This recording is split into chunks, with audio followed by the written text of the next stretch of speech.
अंबेडकर साहब के सपनों का भारत क्या बन चुका है क्या? अंबेडकर साहब कहा करते थे कि ये भारत देश हमारा उस दिन महान शक्तिशाली बन के तैयार होगा और भारत देश पूरे विश्व में ये महान शक्तिशाली देश कहलाएगा। जिस दिन सारे भारत की जनरेटिव पढ़ लिख करके एक समान एक बराबर हो जाएगी, उस दिन भारत देश को महान शक्तिशाली बनने से कोई नहीं रोक सकता। लेकिन डॉक्टर B.R. अम्बेडकर साहब ने दूसरा प्रश्न कहा था कि जो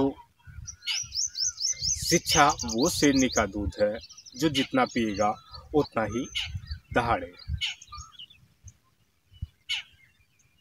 लेकिन ये कहानी है प्यारे मित्रों, इसमें पॉइंट ये है कि डॉक्टर B.R. अम्बेडकर साहब के सपनों का भारत बन चुका है क्या? चलिए प्यारे मित्रों, जानते हैं किस प्रकार से हम डॉक्टर B.R. अम्बेडकर साहब के सपनों का भारत बना है या नहीं बना है। आप भी जानना चाह रहे हैं क्या? तो कोई बात नहीं है, हमारे चैनल को आपको सब्सक्राइब कर लेना है और बेल आइकन घंटी को ऑन कर देना है और नरेंद्र कहानीकार की कहानियों को सुनते रहना है। तो प्यारे मित्रों, आज भी जातियों का भेदभाव हमारे पूरे भारत देश के अंदर आज भी पाया जाता है। अंबेडकर साहब क्या चाहते थे? अनुसूचित समाज हमारा, जितने भी गरीब हैं, अनुसूचित समाज क्या, वो हर समाज के लिए वो यही चाहते थे कि हर समाज शिक्षित हो और जागरूकता की तरफ भागे। इसीलिए इन्होंने वर्ड कहा था कि जो जितना शिक्षा वो शेरनी का दूध है, जो जितना पिएगा उतना ही वो दहाड़ेगा। Doctor B.R. अम्बेडकर साहब के सपनों का भारत आज भी नहीं बना, क्योंकि आज भी जनरेटिव भारत की एक समान एक बराबर नहीं है। जिस दिन अम्बेडकर राज और अम्बेडकर को जानने वाले और अम्बेडकर को मानने वाले सभी लोग अम्बेडकर के जो उन्होंने बलिदान दिया, प्यारे मित्रों, अपनी शिक्षा की मनुष्य में हर इंसान को एक बराबर की समानता में लाने का, चाहे वो जातियों से बिलोंग करता हो, चाहे वो धर्मों से बिलोंग करता हो। Doctor B.R. अम्बेडकर साहब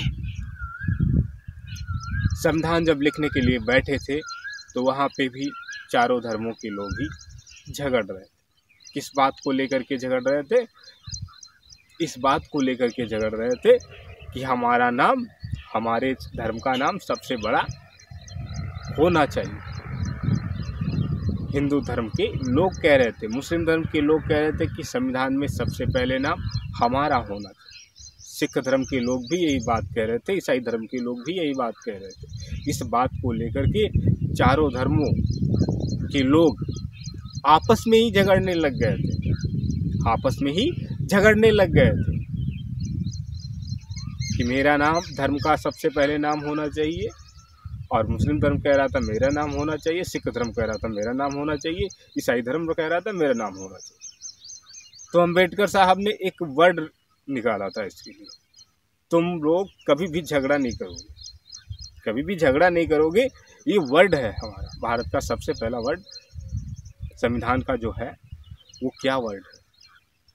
हम भारत के नागरिक, हम भारत के नागरिक सभी एक समान, चाहे वो किसी भी जाति से बिलोंग करता हो और चाहे किसी भी धर्म से बिलोंग करता हो, वो सभी क्या है?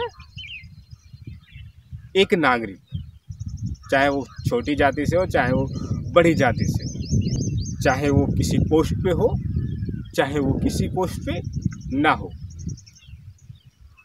प्यारे मित्रों, ये आज भी भारत देश हमारा अम्बेडकर के सपनों का नहीं बन पाया है। इस बात को हम सभी लोग जानते हैं। जो वो चाहते थे कि इंसान नागरिक बन जाए, क्या इंसान नागरिक आज बना? इंसान की मानवता क्या जागी? आज भी जनरेटिव पढ़ी लिखी नहीं है। आपको अपने परिवार के बच्चों के ऊपर निर्भर रखना है। अम्बेडकर साहब के सपनों का भारत, आपको ये लक्ष्य है कि उनके सपनों का भारत आपको ही बनाना है।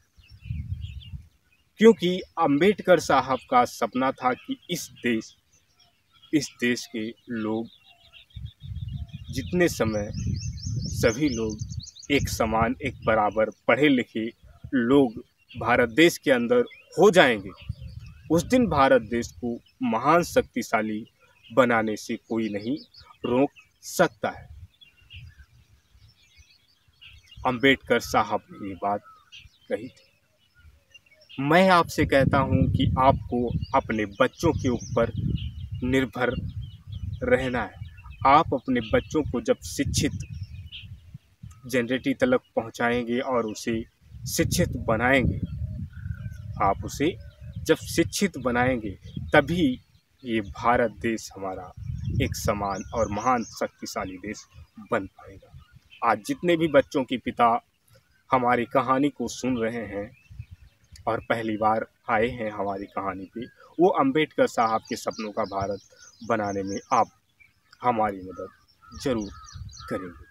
पिता हैं तो आप अपने बच्चों को शिक्षित ज़रूर बनाएं और भारत में प्यारे मित्रों अम्बेडकर का सपना पूरा ज़रूर करेंगे। जातिवादी जिस दिन स्कूल से नाम हट गया जाति का, स्कूल से और जनगणना से नाम हट गया जाति का, उस दिन से समझ लीजिए भारत की सारी जनरेटिव जब पढ़ लिख के तैयार होगी तभी भारत अम्बेडकर के सपनों का बन पाएगा। चलिए प्यारे मित्रों, हम फिर से मिलते हैं आपको नेक्स्ट कहानी के साथ में। तब तक के लिए आप अपना रखेंगे ध्यान, अपने परिवारजनों का रखेंगे ध्यान। नरेंद्र कहानीकार आपको फिर से मिलेंगे अपनी नई कहानी के साथ में। तब तक के लिए प्यारे मित्रों, आपको नरेंद्र कहानीकार का नमस्कार।